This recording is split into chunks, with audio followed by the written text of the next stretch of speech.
Hey Dota fans, if you have been sick of not having competitive Dota, well it's back for DreamLeague Season 27 and Fissure Playground 2. But first, more on roster movements.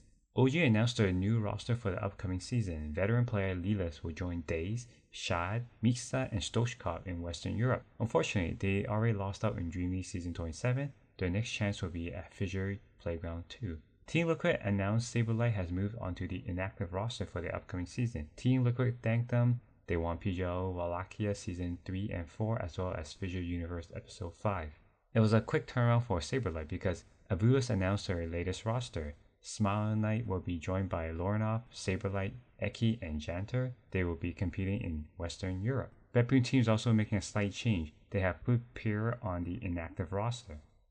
Alright, onto Fissure Playground 2 close qualifiers, which kicked off this week and so far only Eastern Europe has been completed. Runa Team played against Liga Team, and Runa Team is starting the new season on a hot streak. They defeated Liga Team 3-0. Here's their winning moment. To try and wrap around onto the backside. Anyone that reveals even briefly, they're trying to bait the Sven with a creep wave. Oh, they get the Hex. They found the Shadow Fiend. They won't be able to get the Dawnbreaker ultimate right now. Netsphere is going to focus onto Sven. Sven is getting down. BKB or no, it doesn't matter. The Sven is removed from play, so is Respect. They're trying to get Baby 3 pieces out of this, but he gets bashed. The long-range hit from Netsphere. On the high ground is Nicky Cool, making sure that there is no escape for Baby 3 pieces. Gets sent back to the fountain in a matchbox. Double kill for the Storm. Now over to DreamLeague Season 27. In North America, the new top dog is Wildcard, and they showed it with a quick 3-0 win over the Bug. Dude, like, he's like, oh, Torrent, I fear no Torrent. They're gonna go on him. He's gonna get BKB goes off. Okay, Global Silence coming through. A black flag. There's Godstrength Sven in the backline. Look at them group. Oh my word, the Stormhammer. Fade is here now as well. They try to fight into this. Satanic Gyro. Can man fight him? He's doing it. Question mark. Oh, they're kiting his gun. It's working. Super low, but they can't kill the Static Storm. There's no save, there's no help. He's toast. GG. Ay ay ay. Annihilation Station. That wasn't enough.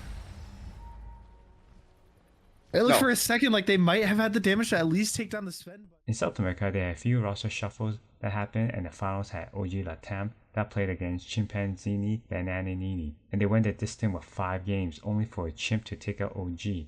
Here's their winning moment. Moving to... Oh, they're going to go with the Boris Strike straight away there. They've got themselves the RP there too. They missed every stolen spell. RP. Oh. RP has been stolen.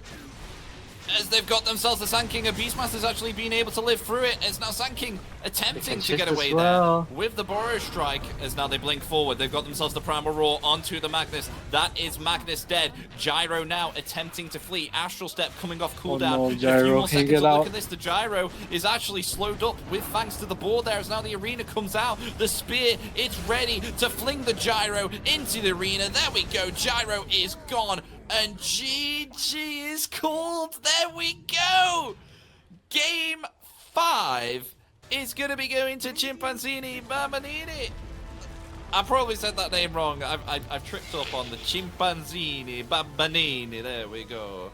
They get them. In Southeast Asia, Boom Esports easily won 3-0, and in Western Europe there were 3 slots. The first slot went to Navi, the second slot went to the new Virtus Pro, and the last spot went to Avulus. Here's their winning moment. Now it's his turn to have a crack at these barracks. Well, very early BKB, yeah. I mean, of course, with Shaker in the game, it's very good to preemptive, and he gets the mini racks. Oh, arena.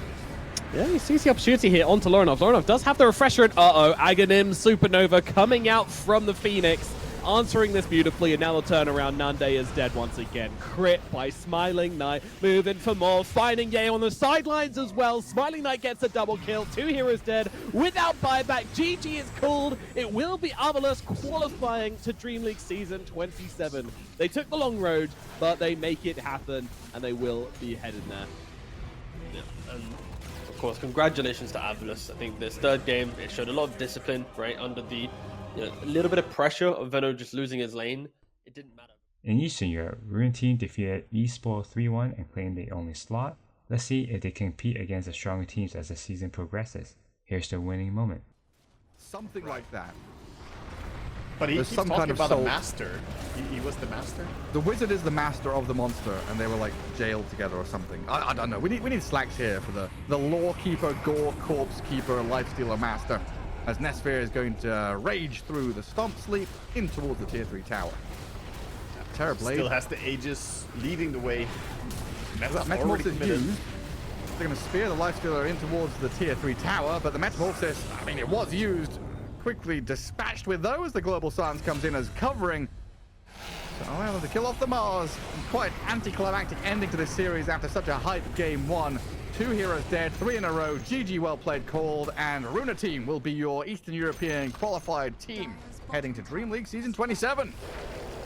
Well played by them as well. Runa Team absolutely looked amazing here. They did not drop a single series. They won all the way through the upper bracket. Lastly, in China, there's a reshuffle going on and players are taking a break, which allow Yakult's brother to sneak in and take the slot. Here's Yakult's winning moment. Compared to like having a Solar Crest and 4 staff for your Dragonite.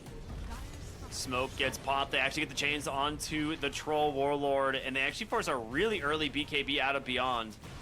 Emo waiting to go in. Great fissure to block them off. They've split the fight in half completely. Dragon Tail does get reflected from the Lotus, but Beyond is dead. And they have barely spent anything on the side of Yakult Bros, and they're going to go in on Emo. Chains does connect onto 2. There's going to be the hook, the dismember. He's got him. Song of the Siren, not in time. As Troll, well, just has to watch. He's going to blink onto the high ground. He doesn't care. There's going to be the BKB, and with this, they will start to try and drag out this fight. Ember Spirit, 1 HP.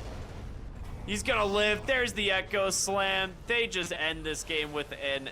They're just putting an emphasis on this one. They just GG out. Like, actually, they know this one's done. On the high ground, 18,000 gold advantage with everyone dead. Fissure also announced the invited teams to Fissure Playground 2. The invited teams are BetBoom Team, Paravision, Tundra Esports, Heroic, Nigma Galaxy, Team Liquid, Team Spirit, Falcons, and Aurora Gaming. Valve also released a new treasure this week. They brought back the Planetfall Earthshaker Arcana. Hope you pull the Arcana if you're going for it. That's all for this week. Thanks for watching. Check back next week for more news and highlights. Like, share, and subscribe.